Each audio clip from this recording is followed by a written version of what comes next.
شری کے تو پاؤں ہی ڈگمگا جائیں گے کیونکہ وہ زرمالا کے کمرے کے دروازے کے ساتھ کان لگا کر سن رہی ہوگی کہ اندر زرمالا آخرکار کس سے بات کر رہی ہے، کیونکہ آج کل وہ زیادہ تر اپنے کمرے میں ہوتی ہے اور اس نے اس کو چیزیں بھی لے کے جاتے ہوئے دیکھا ہے، اور جب کمرے سے نکلتی ہے تو کمرہ لاک کر دیتی ہے۔ شری کو زرمالا پہ شک ہو جائے گا، اسی لیے وہ اس کے کمرے سے کان لگا کر بات سنے گی، لیکن اس کے جو باتیں وہ سنے گی اس سے تو اس کے پاؤں کے نیچے زمین نکل جائے گی، کیونکہ زرمالا نے سربلند کے دماغ میں یہ بات ڈال دی ہوگی کہ اگر اسے کچھ ہو جاتا ہے تو اس پورے قبیلے کی اور اس گھر کی سرداری اگر کسی کو ملے گی تو وہ زراب ہے، اور کیا زراب لالا نے سربلند کو مارنے کی کوشش کی ہے۔ اور جب وہ زرمالا کی یہ بات سنے گی کہ اس حویلی میں اگر کوئی زراب کا ساتھ دے رہا ہے تو وہ کوئی اور نہیں شری ہے، نوکروں میں سے صرف وہی ہے جس کے پاس موبائل بھی ہے، جسے چھپا کر رکھا ہے، اور اکثر اس نے اس سے بات کرتے بھی سنا ہے۔ شری کہے گی کہ یہ زرمالا نے کیا اس کی جاسوسی کی ہے، کیا وہ اس کے کمرے میں گئی ہے، لیکن کب گئی ہے، اور اس کو یہ بھی پتا ہے کہ اس کے پاس موبائل ہے۔ یہ باتیں سننی تھی کہ وہ الٹے قدم ہی وہاں سے بھاگ جائے گی۔ اس کے الٹے قدم بھاگنے سے ہی زرمالا اور اندر سربلند کو ہلکی سی آہٹ محسوس ہوگی، اور سربلند زرمالا سے کہے گا کہ یہ کیا ہوا ہے، تو زرمالا کہے گی آپ رکے میں دیکھتی ہوں۔ جیسے ہی وہ دروازہ کھول کر دیکھے گی تو کوئی چیز نیچے گری ہوگی، تو اسے زرمالا کو شک ہو جائے گا کہ یہاں کوئی نہ کوئی تھا ضرور جو ان کی باتیں سن رہا تھا، لیکن شری سیدھا جا کے کسی بھی طریقے سے اپنے کمرے میں پہنچے گی اور فون اٹھا کر زراب کو فون لگا دے گی، اور اسے کہے گی کہ اس کی اور زراب کی جان خطرے میں ہے، کیونکہ سربلند کو ان پر شک ہو چکا ہے۔ زراب جب یہ بات سنے گا تو شری کو اول فول پکنا شروع ہو جائے گا اور کہے گا کہ تم کیا بکواس کر رہی ہو، مجھے صحیح بات بتاؤ۔ تو شری بتائے گی کہ میں ابھی زرمالا کے کمرے سے آ رہی ہوں، مجھے کافی دنوں سے شک تھا کہ زرمالا کے کمرے میں کوئی نہ کوئی ہے ضرور، کیونکہ اکثر وہ کمرے میں ہی رہتی تھی، اور آج میں نے جب کان لگا کر سنا تو مجھے پتا چلا کہ سربلند جن کو آپ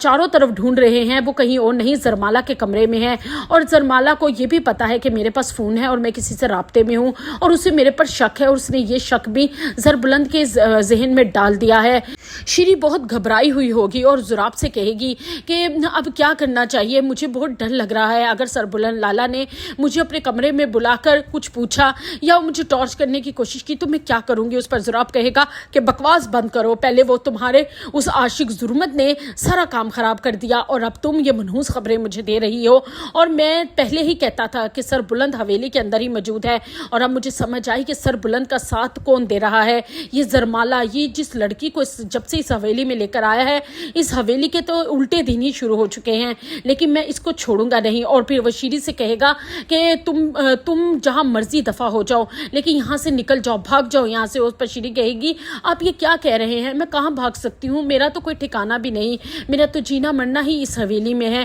اور میں آپ سے ایک اور بات بھی بتانا چاہتی ہوں۔ زراب کہے گا کہ اب کیا بات ہے، تو وہ بتائے گی کہ وہ اس کے بچے کی ماں بننے والی ہے، اور اس حالت میں وہ کہاں جائے۔ زراب کے تو یہ بات سنتے ہی روکڑے ہی کھڑے ہو جائیں گے، اور وہ شری کو کہے گا کہ میں تجھے زندہ نہیں چھوڑوں گا، اتنے مشکل وقت میں پھنس چکا ہوں اور تو مجھے یہ منحوس خبریں سنا رہی ہے، اپنی زبان بند رکھ اور غائب ہو جا، میں دیکھتا ہوں سربلند کو خود سے، میں کرتا ہوں کچھ۔ زراب جیسے ہی فون بند کرے گا تو غصے سے لال پلا ہو جائے گا کہ اس کا چمچہ اس سے پوچھے گا کہ کیا ہوا ہے، تو زراب کہے گا سارا معاملہ گڑبڑ ہو گیا ہے، سربلند کو مجھ پر شک ہو گیا ہے اور شری پہ بھی، اور اب وہ اس شک کو یقین میں لازمی بدلے گا اور مجھے کچھ کرنا ہے۔ اور اس پر وہ اپنے چمچے کو کہے گا کہ اب میرے لیے شری خطرے کی گھنٹی ہے، سب سے پہلے اس کا بندوبست کرو، اسے غائب کرو یا اسے مار ڈالو۔ اس کا چمچہ کہے گا کہ